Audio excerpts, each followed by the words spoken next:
سورہ نمل کی آیات ابھی چل رہی ہیں۔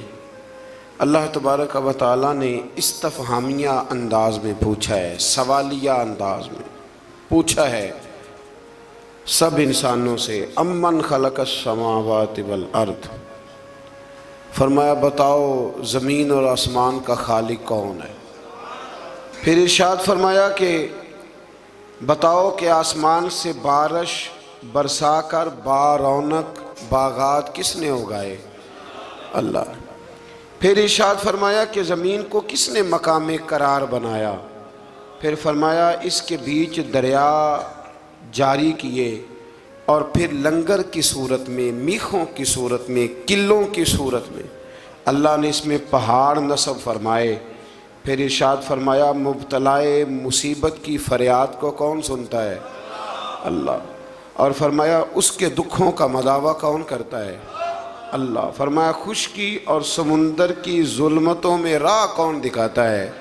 اللہ۔ پھر ارشاد فرمایا بارش کی نوید بنا کے ٹھنڈی ہوائیں کون چلاتا ہے؟ یہ قرآن مجید میں رب فرما رہا ہے۔ وہ کون ہے تمہارے لیے جو بارش کی خوشخبری دیکھ کے پھر تمہیں بارش ہو کے گزر گئی پر ٹھنڈی ہوائیں پھر بھی جاری ہیں؟ فرمایا ابتداً مخلوق کو کون پیدا کرتا ہے اور دوبارہ کون زندہ کرے گا؟ اللہ۔ فرمایا زمین و آسمان کی مخلوق کو روزی کون دیتا ہے؟ اللہ۔ اور پھر فرمایا یہ سارے سوالات اٹھانے کے بعد اللہ عز و جل نے انسان کی عقل سلیم سے سوال کیا کہ اللہ معبود برحق کے سوا یہ سب کام کرنے والا کوئی اور ہے؟ اور اس سوال کو قرآن نے بار بار دہرایا تاکہ عقل کے اندھے انسانوں کا ضمیر جاگ اٹھے اور وہ حق تبارک و تعالیٰ کی جلالت قدرت کو تسلیم کر لیں۔ اس مقام پر بھی قرآن فرماتا ہے کہ اے انسان زمین میں چل پھر کے دیکھ لو کہ باغی قومیں جو تھیں پھر میں نے ان کا کیا حال کیا اور وہ کس انجام سے دوچار ہوئی۔ یہ بھی فرمایا کہ آسمانوں زمینوں میں جو کچھ بھی چھپا ہوا ہے وہ تمہارے نزدیک چھپا ہوا ہے پر رب کے قریب لوح محفوظ پہ لکھا ہوا ہے، وہاں لکھا ہوا ہے سارا کچھ۔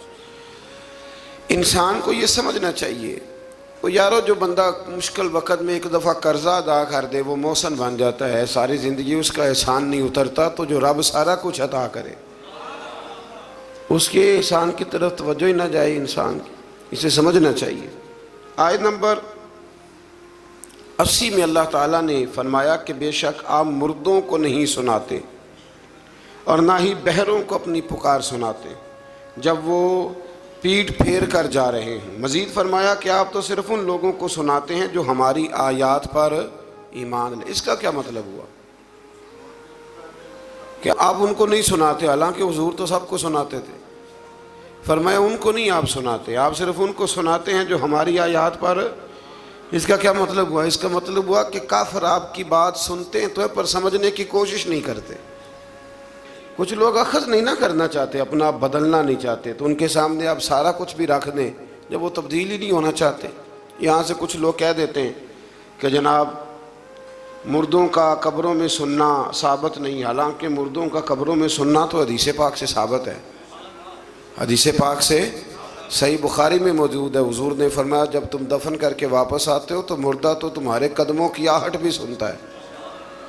تو اس سے مراد یہ نہیں کہ مردے نہیں سنتے، بلکہ مردے سنتے ہیں، اللہ تبارک و تعالیٰ کی دی ہوئی توفیق سے وہ سنتے ہیں۔ اسی طرح سے پھر آگے اللہ تعالیٰ نے قیامت کے قریب ہونے والے کچھ واقعات کا ذکر فرمایا۔ پھر آیت نمبر 87 میں سور پھونکے جانے اور اس کے نتیجے میں پیدا ہونے والی گھبراہٹ کا ذکر ہے، اور نیکوں کاروں کا قیامت کے دن گھبراہٹ سے محفوظ ہونے کا ذکر بھی اللہ نے اسی جگہ فرمایا۔ ایک سور پھونکی جائے گی، حضرت اسرافیل سور پھونکیں گے، وہ ایک ایسی آواز نکالیں گے جس سے سارے لوگ مر جائیں گے، پھر وہ دوبارہ وہی آواز نکالیں گے تو دوبارہ اللہ تعالیٰ سب کو زندگی عطا فرما دے گا۔ اس کو سور پھونکنا کہتے ہیں۔ اس سے پھر آگے سورہ قصص شروع ہوتی ہے۔ سورہ قصص میں اللہ تبارک و تعالیٰ نے توحید و رسالت، حیات بعد الموت جیسے عقائد اور اصول کو بیان فرمایا ہے حضرت موسیٰ علیہ السلام کی ولادت سے لے کر تورات عطا فرمانے تک کا تفصیلی بیان پھر اللہ نے یہاں فرمایا۔ کتنی جگہ پہ آپ پڑھ رہے ہیں؟ غالباً ہر پارے میں ذکر ہے میری معلومات کے مطابق۔ تو اس کا مطلب ہے حضرت موسیٰ کلیم اللہ کو بڑے ہی پیارے ہیں، یہ پیغمبر رب کریم کو۔ لیکن جس جگہ بھی ہم یہ تذکرہ پڑھتے ہیں ایک علیحدہ انداز میں ہے، ایک نئے انداز میں، ایک نئے ذوق کے ساتھ۔ یہاں بھی اللہ تعالیٰ نے ایک نئے انداز میں اس واقعے کا ذکر فرمایا ہے۔ وہ ساری تفصیل بھی ہے جو پیچھے آیات کے اندر ہم نے دیکھی تھی کہ حضرت موسیٰ علیہ السلام پیدا ہوئے، پھر ان کی والدہ نے انہیں صندوق میں ڈال کر دریا میں بہایا، پھر جس طرح ان کی ہمشیرہ نے ان کا خیال رکھا، پھر اللہ نے انہی کی ماں کو انہیں دودھ پلانے کی توفیق عطا فرمائی۔ اس سے تھوڑی سی تفصیل اور آگے ہے سورہ قصص کے اندر، اس کی تھوڑی اور ڈیٹیل اللہ تبارک و تعالیٰ نے بیان فرمائی ہے۔ وہ اس طرح کہ حضرت موسیٰ پھر فرعون کے گھر میں پلنے لگے، اور جب جوان ہو گئے تو فرعون کے ہاں جو ظلم ہوتا تھا حضرت موسیٰ اس پر بول پڑتے تھے، جلال فرماتے تھے۔ تو فرعون پھر ناراض رہنے لگا، یہاں تک کہ اس نے آپ کو نکال دیا، آپ تشریف لے گئے وہاں سے۔ تو حضرت موسیٰ ایک دن شام کے وقت دوبارہ آئے بستی میں، لوگ سوئے ہوئے تھے۔ تو دو آدمی، ایک بنی اسرائیل میں سے اور ایک فرعون کی اپنی قوم میں سے، وہ دونوں آپس میں جھگڑ رہے تھے۔ لیکن وہ جو حضرت موسیٰ کی بنی اسرائیل کی قوم کا شخص تھا، اس پر وہ قبطی، وہ جو فرعون کے قریبی لوگوں میں سے تھا، وہ ظلم کر رہا تھا اور بوجھ اٹھانے کی بات کر رہا تھا۔ اب اس نے حضرت موسیٰ کو پکارا کہ یہ دیکھیں میرے ساتھ کس طرح کی بات کر رہا ہے۔ تو حضرت موسیٰ کا ارادہ بھی نہیں تھا، آپ نے بس اس کو سمجھایا، پر کچھ لوگوں کو سمجھ، تو حضرت موسیٰ نے پھر ایک مکہ مارا، ایک گھونسا مارا، صرف ایک ہی۔ یہ کئی تگڑے اور دلیر اس طرح کے بھی ہوتے ہیں کہ گھونسا ایک بھی برداشت نہیں کرتے۔ وہ ایک مارا، آدمی دھڑام سے زمین پہ گرا اور ماری گیا۔ حضرت موسیٰ کا ارادہ نہیں تھا، لیکن وہ مر گیا۔ حضرت موسیٰ علیہ السلام نے اس بات پر اپنے رب سے استغفار بھی فرمائی۔ قرآن کہتا ہے کہ انہوں نے معافی چاہی کہ اللہ میرا ارادہ نہیں تھا۔ بہرحال اگلے دن حضرت موسیٰ دوبارہ آئے۔ وہ سنا کرتے تھے ہم کہ بیوقوف دوست سے عقل مند دشمن بہتر ہوتا ہے۔ وہ کم از کم دشمنی تو عقل مندی سے کرتا ہے نا، لیکن جو بیوقوف دوست ہو بیوقوفی۔ حضرت موسیٰ دوبارہ آئے تو وہ بنی اسرائیلی اگلے دن کسی اور سے جھگڑا کر رہا تھا، پھر اس نے مدد کے لیے پکارا تو حضرت موسیٰ کہنے لگے مجھے لگتا یہ ہے کہ تیری عادت ہے، تو خود بڑا جھگڑالو ہے، تو نے روز نیا جھگڑا شروع کیا ہوتا ہے۔ حضرت موسیٰ جب اس کی طرف بڑے ڈانٹنے کے لیے تو اس نے شور کرنا شروع کر دیا، کہنے لگتا ہے جس طرح آپ نے اسے کل قتل کیا تھا مجھے بھی قتل ہی کریں گے۔ یہ انسانوں کا مزاج ہے کہ آپ جب تک کسی کے طبیعت کے مطابق چلیں گے وہ راضی رہتا ہے، اور ذرا آپ اس کی طبیعت سے ہٹتے ہیں تو وہ شور کرتا ہے۔ اس نے کہا جی آپ مجھے بھی لگتا ہے ماریں گے۔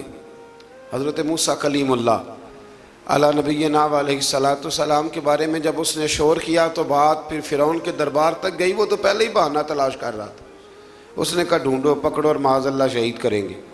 کسی نے آ کے خبر دی کہ آپ جہاں سے ہجرت کر جائیں، اس لیے کہ آپ کے لیے یہاں حالات درست، اور بھائی یہ چھوڑ دیا کریں بات کہ فلاں آدمی کے حق میں فلاں جگہ حالات کیسے خراب ہوئے، تو نبی کریم علیہ السلام مکہ چھوڑ کے کیوں آئے؟ حضرت موسیٰ علیہ السلام نے ہجرت کیوں فرمائی؟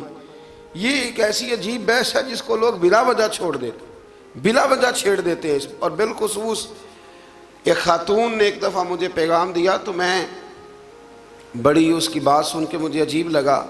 وہ کہنے لگی کہ دوسری جگہ میری شادی ہوئی ہے، مجھے طلاق ہو گئی تھی، تو مجھے ایک تانا روز سننے کو ملتا ہے تو اتنی اچھی ہوتی تو وہاں نہ رہ لیتی۔ تو بھئی یہ کوئی تانے والی بات ہے؟ کوئی ضروری ہے کہ بیوی غلط ہوتی ہے تو طلاق ہوتی ہے؟ اللہ کے محبوب علیہ السلام کی دو صاحبزادیوں کو ابو لہب کے دو بیٹوں نے طلاق بھیج دی تھی، کس کی غلطی تھی؟ تو آپ کیا کہہ سکتے ہیں یہاں کیوں طلاق؟ تو اتنی جلدی بات تھوڑی کر دیں گے آپ، تھوڑی احتیاط فرمائیں بولنے میں۔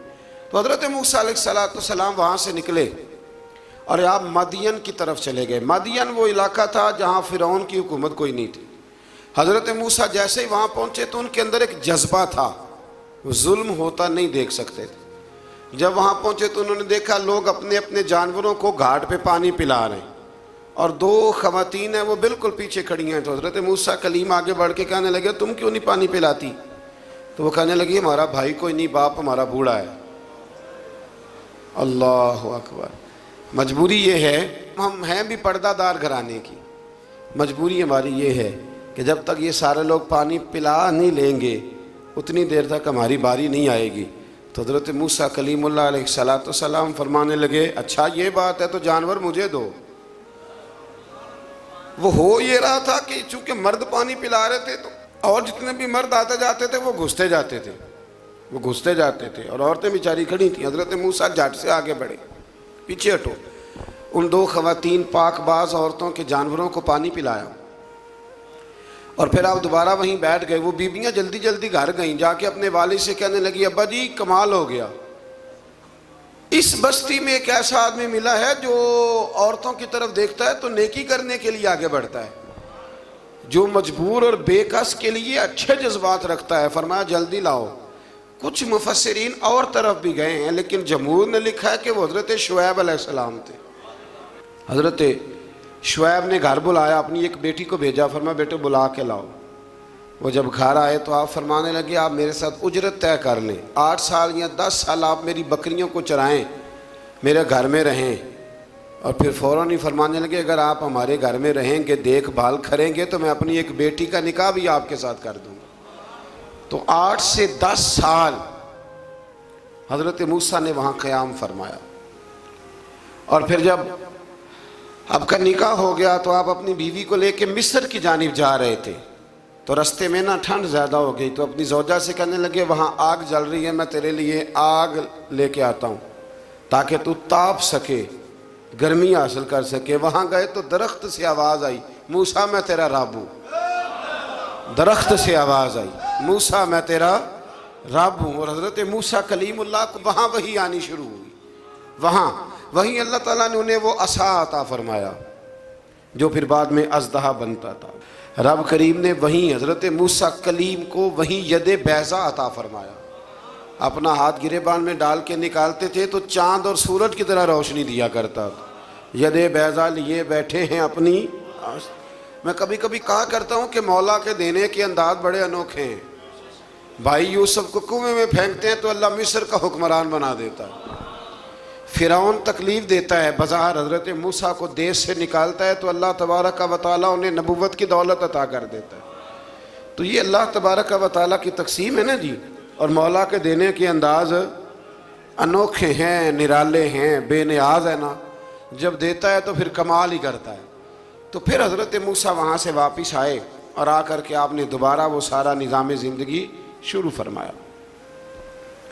پھر اس سے آگے آیت نمبر 44 میں فرمایا اگر تمہیں اس کتاب میں شک ہو تو تم اس سے زیادہ ہدایت والی کتاب اللہ کے پاس سے لے آؤ، اور سرکار دو عالم صلی اللہ تعالی علیہ وسلم کو تسلی دی کہ یہ لوگ اس لیے آپ کی پیروی نہیں کرتے کیونکہ یہ اپنی خواہشات کی پیروی کرتے۔ غلامی ایک کی ہوتی ہے، اور جو 2 گھروں کا مہمان ہو بھوکا ہی رہتا ہے۔ ایک کی غلامی، یا خواہشات کی غلامی کرے گا یا مصطفیٰ کریم کی غلامی کرے گا، وہ ختم ہو گئی بات۔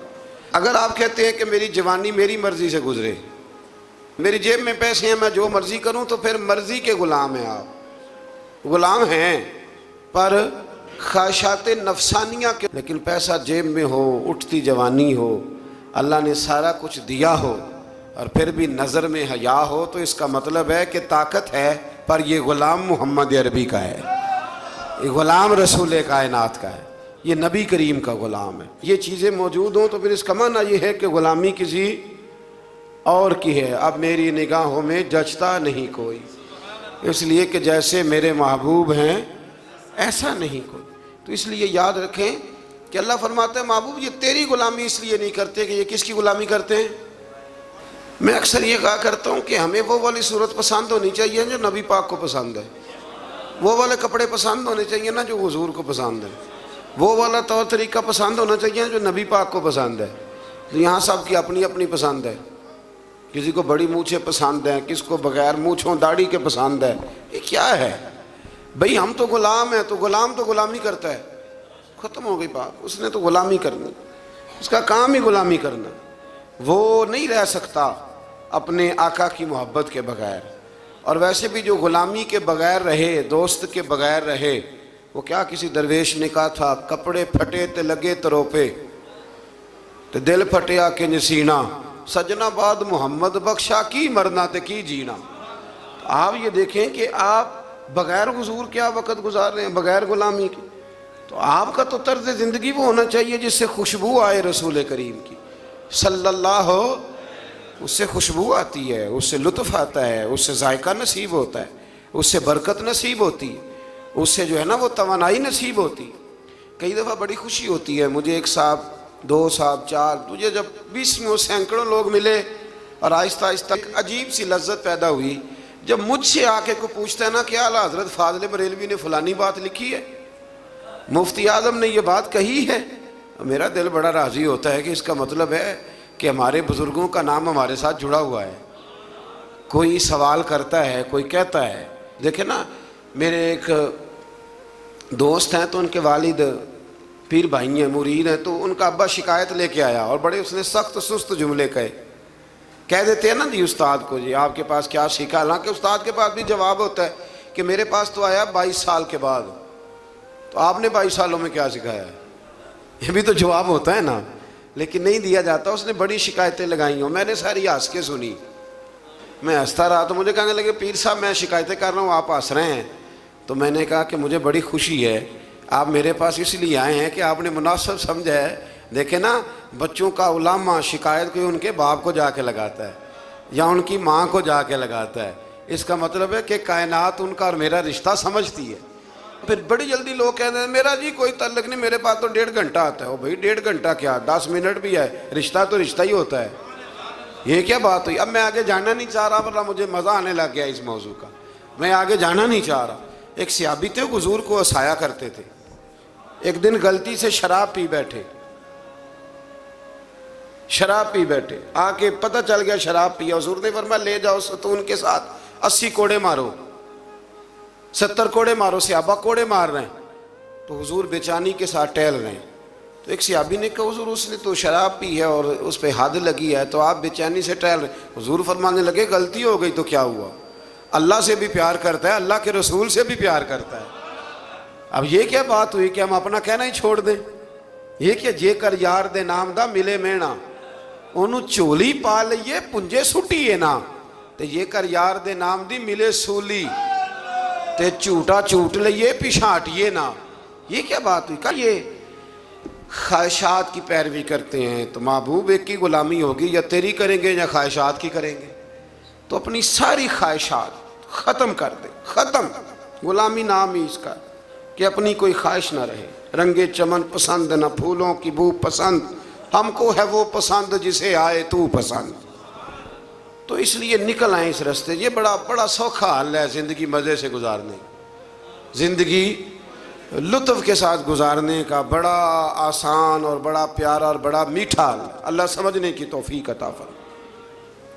آیت نمبر 52 آیت نمبر 52 میں نجاشی کے دربار سے آئے ہوئے وفد کے قبول اسلام اور ابو جہل کی اس کے ساتھ بدتمیزی کا ذکر کیا گیا۔ وہاں سے نجاشی کے دربار سے کچھ لوگ آئے، جب حضرت جعفر طیار نے وہاں جا کے قرآن مجید سنایا تو رو رو کے ان کی آنکھیں تار ہو گئیں۔ 7ویں سپارے میں تفصیل بیان کر آیا ہوں۔ وہاں سے کچھ لوگ کلمہ پڑھنے آئے، تو نبی پاک صلی اللہ علیہ وسلم کے سامنے آ کے جب انہوں نے کلمہ پڑھا نا، یہ بڑی قابل غور بات ہے، آپ نے اس بات کو سمجھنا ہے، اس کے کئی پہلو ہیں جو توجہ کے قابل ہیں۔ انہوں نے آ کے کلمہ پڑھا تو ابو جہل ان سے کہنے لگا کہ ہم قریب رہتے ہیں، اگر معاذ اللہ تعالیٰ کوئی چیز اچھی نظر آتی ہوتی تو ہم نہ کلمہ پڑھ لیتے، تو اتنی دور سے آگے کلمہ پڑھ رہے ہو۔ پھر بدتمیزی کی، ان کے ساتھ برا بھلا کہا، انہیں تکلیف دی، تو وہ جاتی دفعہ پتہ کیا کہہ گئے؟ وہ کہنے لگے ہدایت تو رب دیتا ہے، ہدایت تو اللہ دیتا ہے، یہ تو اللہ دیتا ہے۔ دیکھیں نا، یہ جو دیا ہوتا ہے نا، اس کے بالکل نیچے اندھیرا ہوتا ہے۔ اب دیے جلتے نہیں تو نوجوانوں کو تو بالکل ہی نہیں پتا۔ اب تو موم بتی پچھلے کچھ سالوں میں تو شارٹ ہو گئی تھی، تو اب تو میرے خیال ہے بننی بھی ذرا کام ہو گئی ہے۔ تو جو دیا ہوتا ہے نا اس کے بالکل نیچے، کبھی غور کیا آپ نے؟ اس کے بالکل نیچے کیوں؟ اس لیے کہ نیچے والے نیچے سے نکلنا نہیں چاہتے. وہ اگر نیچے سے نکل کے سائیڈ پہ کھڑے ہو کے روشنی کی زیارت کریں تو انہیں بھی ہدایت مل سکتی ہے، لیکن وہ کہتے ہیں جی ہم تو نیچے ہیں. وہ جو بیت اللہ شریف کے بالکل پاس رہتے ہیں وہ نہیں طواف زیادہ کرتے. بالکل ہمارے یہاں شہر کے ایک سنگی ہیں تو بالکل زمزم ہوٹل میں کلاک ٹاور میں کام کرتے ہیں. میں نے ان سے کہا کہ نماز کا وقت ہو گیا، میں نے کہا چلے؟ کہنے لگا جی ہم ذرا کم جاتے ہیں، آپ دور سے آئے ہیں تو آپ کو موقع زیادہ دینا چاہتے ہیں. تو ابو جہل نے مذاق اڑایا ان لوگوں کا. تو رب کریم نے ان آیات میں اس بات کا ذکر، اور یہ یاد رکھیں بڑی دور سے آئے تھے، بڑی دور سے اب ایسے کر لی، بڑی دور سے آئے. اللہ اکبر. اور جھلک دیکھے بغیر گئے پر مصطفیٰ کریم نے جھولی بھر کے عطا فرمایا. اور عبداللہ بن ابی سلول منافق ساری زندگی پیچھے نمازیں پڑھتا رہا پر منافق کا منافق مر گیا. بارش برستی رہتی ہے لیکن زمین کا بھی تو زرخیز ہونا شرط ہے نا، تو زمین بھی زرخیز ہونی چاہیے. اللہ سمجھنے کی توفیق عطا فرمائے. پھر اس طرح اللہ تبارک و تعالیٰ نے آیت نمبر 57 سے کفار مکہ نے رسول اللہ صلی اللہ علیہ وسلم سے جو کہا کہ اگر ہم آپ کے ساتھ ہدایت کی پیروی کریں تو ہم اپنے ملک سے اچک لیے جائیں گے، لوگ تو پھر ہمیں چھوڑیں گے نہیں، اس وطن سے لوگ نکال دیں گے. آج بھی حکمران کہتے نہیں دنیا کے ساتھ نہیں جینا، اسلام نافذ کر دیں گے تو پھر دنیا کیا کہے گی؟ بھئی دنیا کی دیکھنی ہے کہ اللہ رسول کی دیکھنی ہے؟ بولی انہوں نے بھی کہنے لگے پھر تو دنیا ہمیں اچک کر لے جائے گی، یعنی موجودہ فوائد سے محروم ہو جائیں گے. اللہ تعالیٰ نے فرمایا کیا ہم نے ان کو اپنے حرم میں آباد نہیں کیا جو امن والا ہے؟ اس کی طرف ہمارے دیے ہوئے ہر قسم کے پھل لائے جاتے ہیں، لیکن ان میں سے اکثر لوگ نہیں جانتے. یعنی اسلام کی برکت سے دنیاوی نعمتیں چھن نہیں جائیں گی بلکہ اللہ تعالیٰ اس میں اضافہ فرما دے گا. دین کی برکت سے اضافہ ہی ہوتا ہے. وہ ابو جہل اس وقت کہتا تھا کہ اگر کلمہ پڑھ لیں گے تو پھر ہمارا کیا بنے گا. تو آج مکے کا کیا حال ہے؟ آج مکے کا کیا حال ہے؟ دنیا کی بہت کم فصل اور سبزی وہاں ہوتی ہے، ہوتی کم ہے پر ملتی ساری ہے. جو کہیں سے نہیں ملتی وہ وہاں سے ملتی ہے. دودھ پینا تو فریش، لسی پینی ہے تو ہمارے صاحب ایک حاجی صاحب تھے درویش، تو لسی بڑی پیتے تھے. تو حج کے لیے ہم لوگ حاضر ہوئے تو میرے کان میں کہنے لگے میں لسی تو بغیر نہیں جے بچدا. میں نے کہا چلے اللہ دینے والا ہے. تو پھر اللہ نے لسی بڑی دی، پھر وہ ہم سے ختم نہیں ہوتی تھی، بڑی پیتے تھے پر وہ ختم. آیت نمبر 62 میں قیامت کے دن کفار کو ندا کر کے ان کے معبودان باطلہ کے بارے استفسار کیا گیا ہے کہ کفار کا اپنے معبودوں پر الزام، معبودوں کی بیزاری اور دونوں کی بے بسی. فرشتوں کے اس سوال کے جواب میں خاموش رہنے کا بیان ہے کہ تم نے اپنے رسولوں کو کیا جواب دیا. آیت نمبر 68 میں اللہ تعالیٰ کے خالق ہونے، عالم الغیب ہونے اور معبود برحق ہونے کا بیان. عالم الغیب کون ہے؟ اللہ. اللہ کے علاوہ کوئی عالم الغیب، علم غیب ہے رسولوں کے پاس لیکن عالم الغیب اللہ. یہ یاد رکھیں، لوگ دھوکہ دیتے ہیں لفظ بول کے.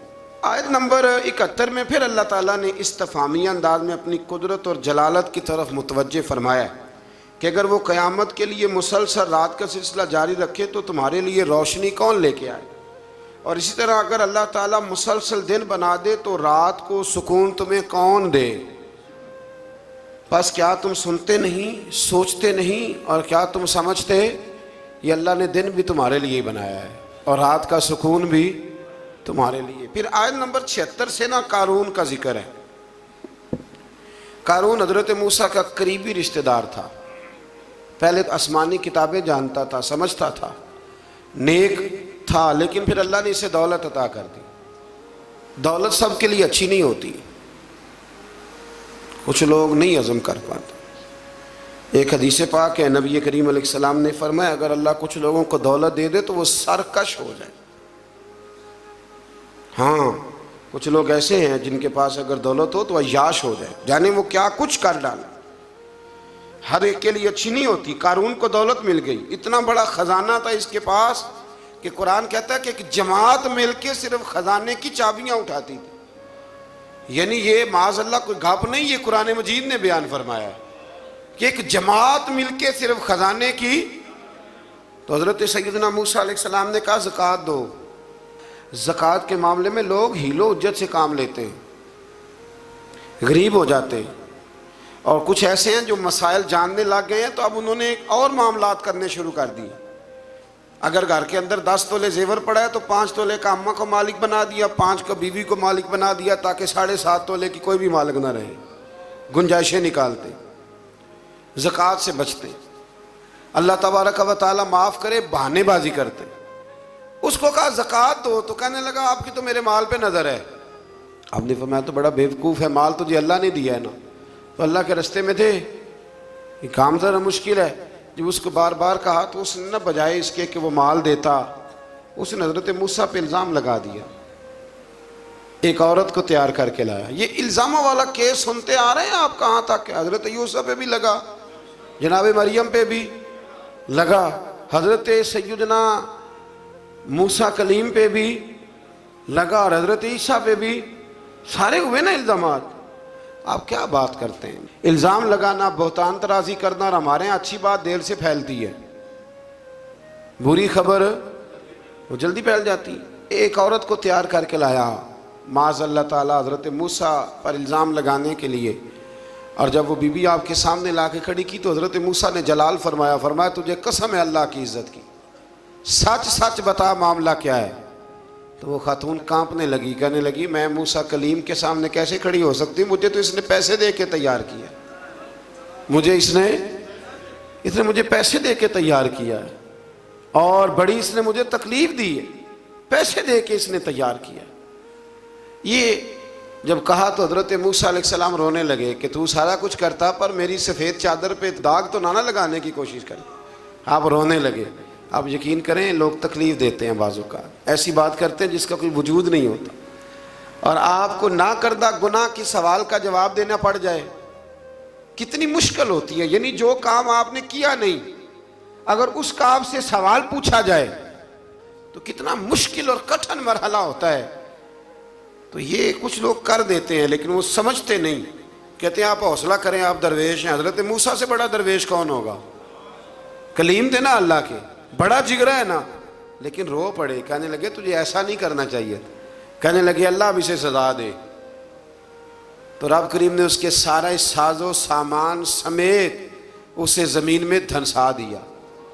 وہ زمین میں غرق ہو گیا اپنے خزانے سمیت. امام اعظم ابو حنیفہ رحمۃ اللہ تعالیٰ علیہ, کچھ لوگ حسد کرنے لگے تو ایک عورت ایک دفعہ آ گئی, کہنے لگی کوئی مسئلہ پوچھنا ہے. یہ بڑا کٹھن سا معاملہ ہوتا ہے, جو آدمی جو کام کر رہا ہوتا ہے وہی روپ دھار لیتے. مسئلہ پوچھنے اندر آئی تو باہر سے شور ہو گیا, لوگ آ گئے, کوتوال کو بلا لیا, معاذ اللہ امام صاحب کے پاس بی بی ہے, جیل میں لے گئے, سویرے فیصلہ کریں گے.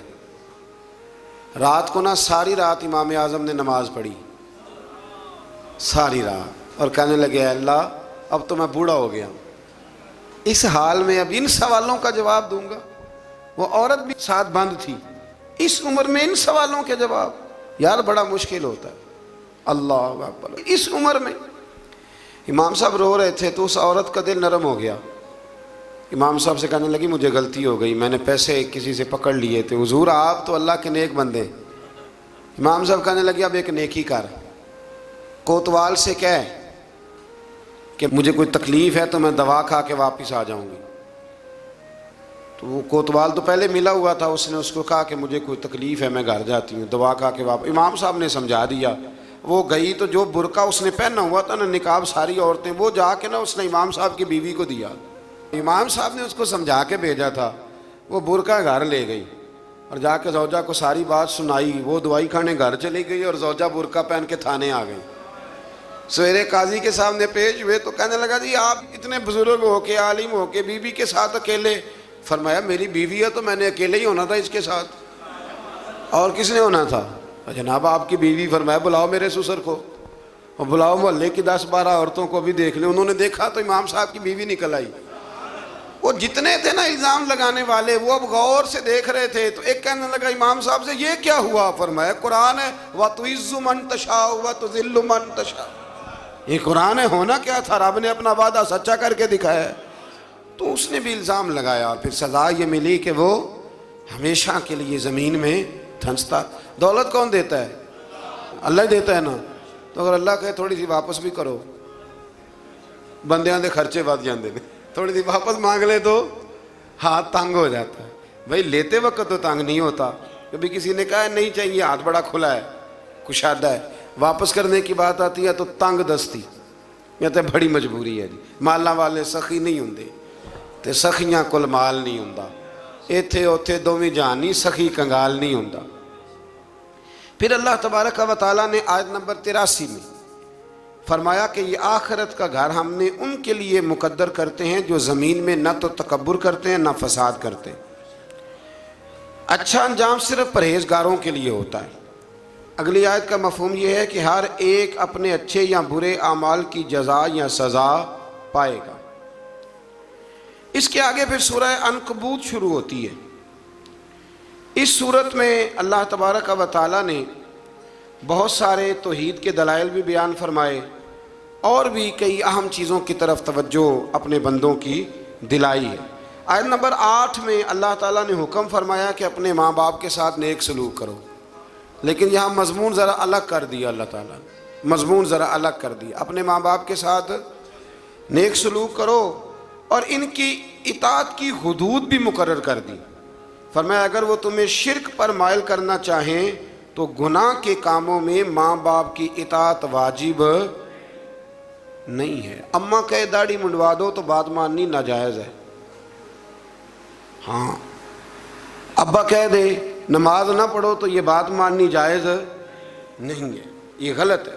اللہ نے یہاں حد بندی کر دی کہ تم نے حدود شریعت کے اندر ماں باپ کی فرما برداری کرنی، حدود شریعت کے اندر۔ اگر ماں باپ غیر شرعی حکم دیں گے، یہ نوکھا مضمون، اور یہ بیان میرے اللہ نے فرمایا، حد بندی کر دی۔ اگر وہ ناجائز حکم دیں گے تو وہ تسلیم۔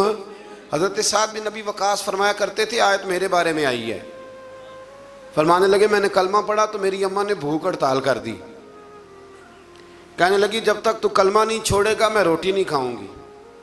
اور پھر وہ کہنے لگی کہ میں مر جاؤں گی اور پھر سارا زمانہ تجھے کہے گا وہ جا رہا ہے ماں کا قاتل، وہ جا رہا ہے ماں کا قاتل، وہ جا رہا ہے ماں کا قاتل، بار بار پھر لوگ تجھے یہی کہیں گے، تو میں نے اس دن روٹی کھانی ہے جس دن تو کلمہ چھوڑ دے گا۔ تو حضرت سعد بن ابی وقاص کہتے ہیں میں ایک دن اپنی اماں کے سامنے کھڑا ہو گیا، میں نے کہا اماں میں نے تیری ساری زندگی خدمت کی، کوئی نافرمانی تو نہیں کی؟ کہا نہیں۔ تو کہا اماں تو یہ بھی جانتی ہے کہ میں جو فیصلہ کرتا ہوں اٹل ہی کرتا ہوں؟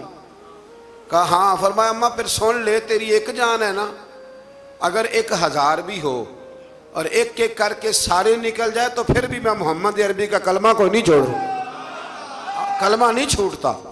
ماں چھوٹ جائے گی پر کلمہ وہ نہیں چھوٹتا، وہ بات ہو چکی ہے، وہ معاملہ طے ہو گیا۔ لہٰذا تو کھانا کھانا ہے تو کھا، نہیں کھانا تو نہ کھا۔ کہتے میں گھر سے باہر چلا گیا، یہ بات کر کے واپس آیا تو ہمیں روٹی کھا رہی تھی، تو محلے کی بیویاں کہنے لگی اب تجھے کیا ہوا؟ کہنے لگی میرا بچہ باتوں کا بڑا پکا ہے، مجھے پتہ ہے جو کہہ رہا ہے بالکل ٹھیک کہہ رہا ہے۔ یہ جو بچے کہتے ہیں نا میری اماں نہیں مانتی، مجھے ویسے ان بچوں پہ بھی شک ہے، بچے ناراض نہ ہو جائیں، ان کی اماں صرف ان باتوں پہ نہیں مانتی جن میں ان کا اپنا فائدہ ہوتا ہے۔ ایک سے میں نے کہا داڑھی شریف رکھ لو، کہنے لگا اماں کہتی ہے ابھی تیری عمر نہیں۔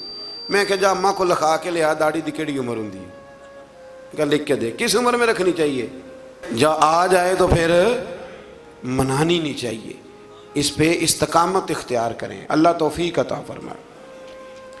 پھر اللہ تبارک و تعالیٰ نے اس سے آگے بڑھ کے پھر اسی طریقے سے دوبارہ حضرت ابراہیم علیہ السلام کی قوم کا ذکر کیا ہے۔ پھر آیت نمبر 26 میں لوط، اسحاق اور یعقوب علیہ السلام کا ذکر ہے کہ کس طرح کر کے وہ لوگ غیر فطری طریقے سے اپنی خواہشات کو پوری کرتے تھے۔